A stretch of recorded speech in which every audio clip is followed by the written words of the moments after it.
What's going on, everyone? My name is Isaac and welcome back to my 2008 Honda Accord J35 build. Today I am removing, cleaning, and reinstalling all of my fuel injectors. I plan to show y'all every single step along the way, so don't skip a beat because you could be missing something important. We're going to start off by taking off my intake manifold, but it needs to start with the little top bolts because the access to the main bolts is inside of the top cover.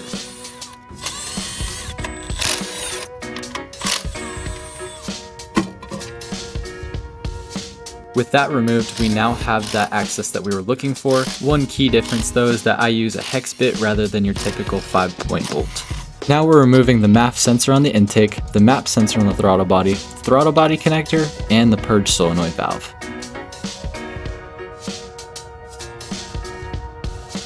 Just don't forget that the actual sensor portion bolts onto the side of the manifold with two 10mm, and they're pretty easy to remove.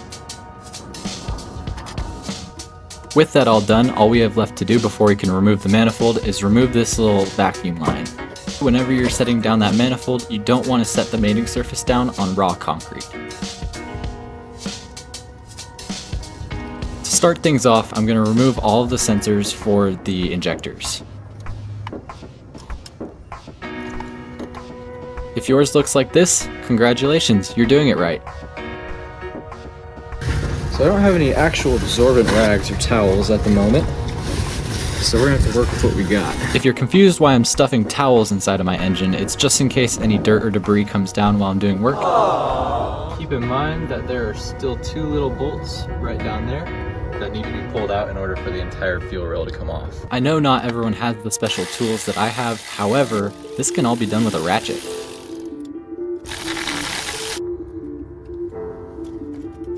And I'll admit, these are a little bit tricky to access, but just be patient and you'll get it.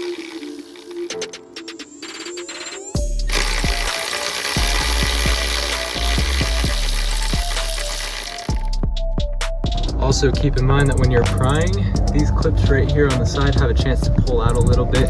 It's not the end of the world, however, you don't want to damage any of these injectors as they're about $100 a piece. We might have a little bit of fuel pop out whenever we pull it all off, but it's not going to be the end of the world. Just like that, there's two. Now we got to make sure that all the O-rings on the edges right there are inside. Unfortunately, I have no good way to record myself doing this, but you just pull off these little clips right here on the back. They just pop out backwards like that, and then these should just pull out each individually.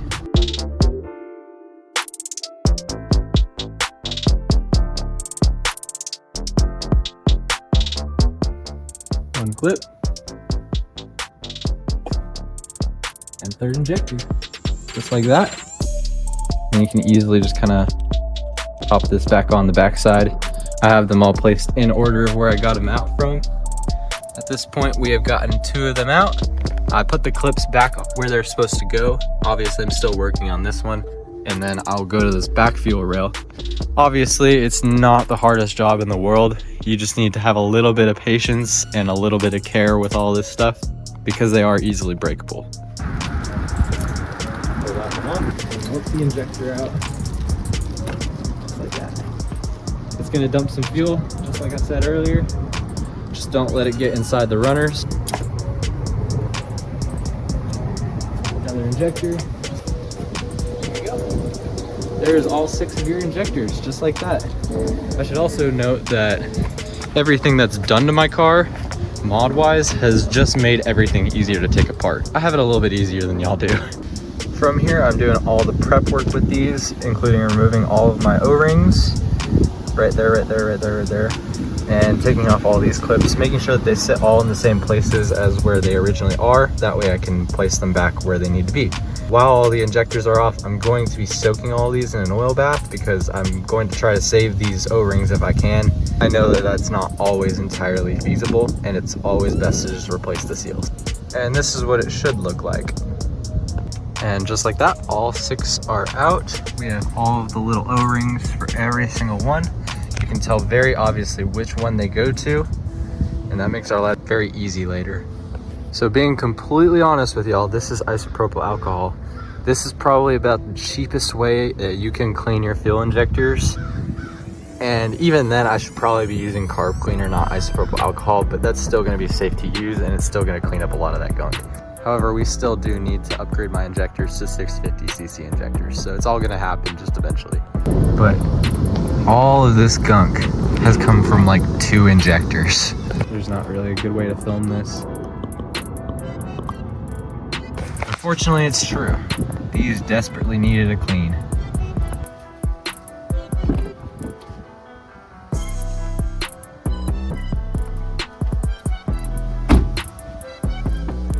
My little workstation set up for now. Still waiting to get my toolbox back. However, once it's back, it's gonna look great. And then here is all of the pretty much cleaned injectors. All of the tips are taken care of. And then all of the O-rings are soaking. On top of that, I'm gonna get some brake clean and make sure everything is also taken care of, cleaned, and happy. So give me about 5 hours. Or for you, that would be like 5 seconds. That's very bad. And just like that, it is day 2, and we are ready to get these injectors installed now that they're cleaned up. There's the car already. And if we come over here, we've got all 6 of our injectors, all of our gaskets, and everything ready to go. I'm making a hot pocket, so we're gonna wait till that's done.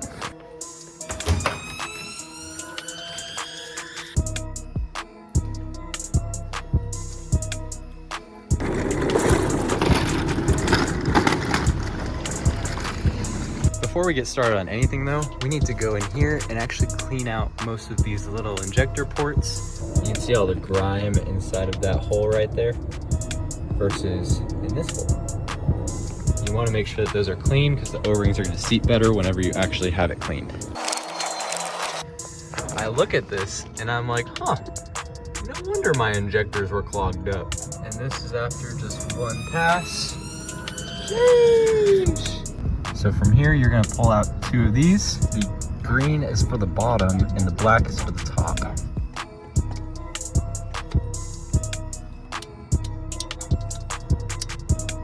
First one's in. I'm gonna let that rest in its hole. While I'm doing this, I'm going to note that the injectors will make a little pop noise whenever they seat. And after that, I'm gonna rub off this top piece. Just a little bit. Over the injector tip. And you just gotta slowly fit it in place like so. Make sure the injector is oriented in the correct position. You can go ahead and pop it in. It should just slide right on in there. Then you're gonna get,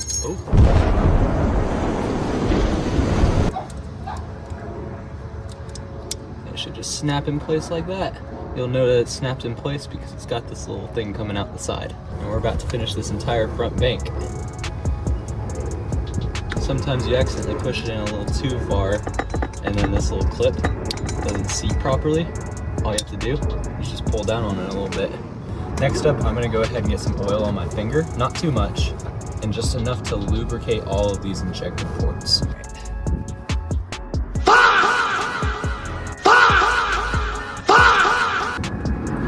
Now all of these should just slide in pretty easily, just like that. I'm gonna go ahead and get my mounting screws, that way it doesn't go anywhere. Now I like to thread these in by finger first, just like that. Now you don't want to pull any of the injectors out doing this. The only thing that you're going to need to do is just move this forward a little bit.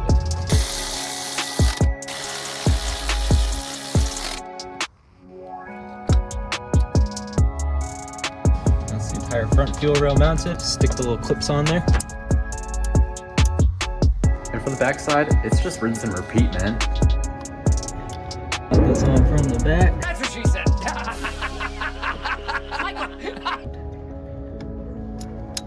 Nice. Oh, that went in way before I ever thought it did. Awkward. Ooh. Just pop in like that. And yes, I cleaned that injector very well.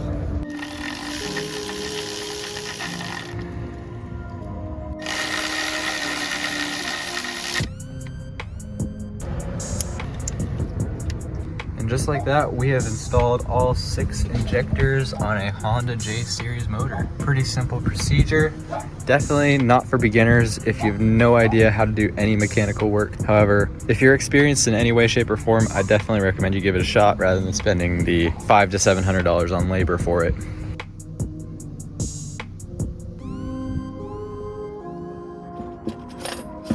Back on the car. From here, everything just needs to be bolted up. Don't forget anything like I did, and you'll be golden.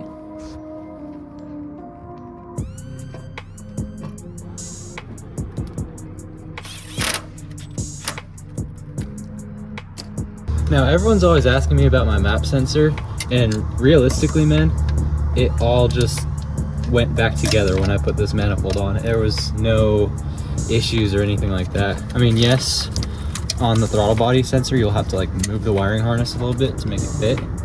But that's just all too common. I mean, this off right here, it just slides right on,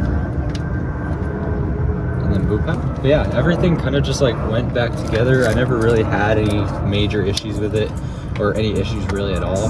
It all just clicks in place. So if you're gonna get a J35 manifold, do it.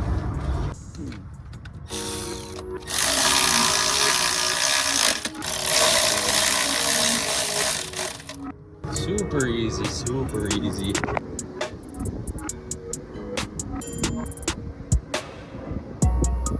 Can't forget the ground cable. That's kind of important to start the car, you know?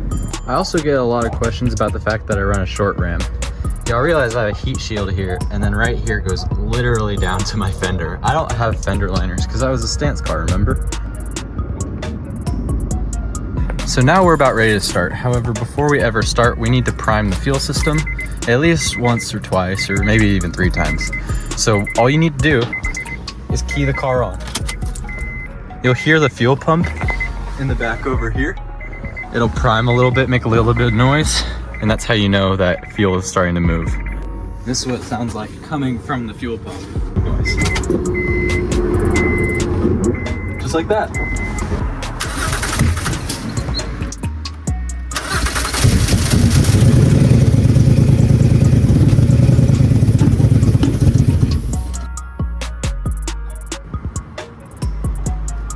I'm officially stupid as shit. This was disconnected. Bro, what the hell am I doing, bro?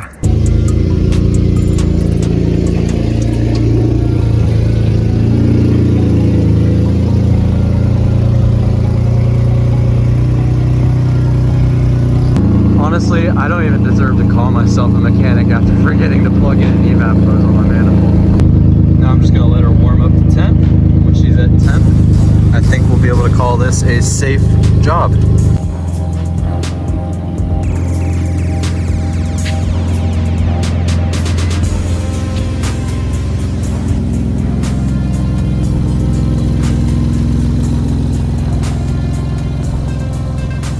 We are now up to 10. It's time to take her on a test drive. What do you say?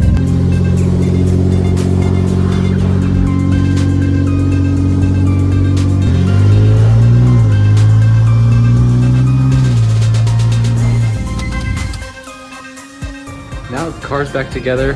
That's all I'm really doing this week. So I really do appreciate everyone watching. I appreciate the time, appreciate the effort. It means so much to me. Everyone have a great week, and I'll see y'all next time.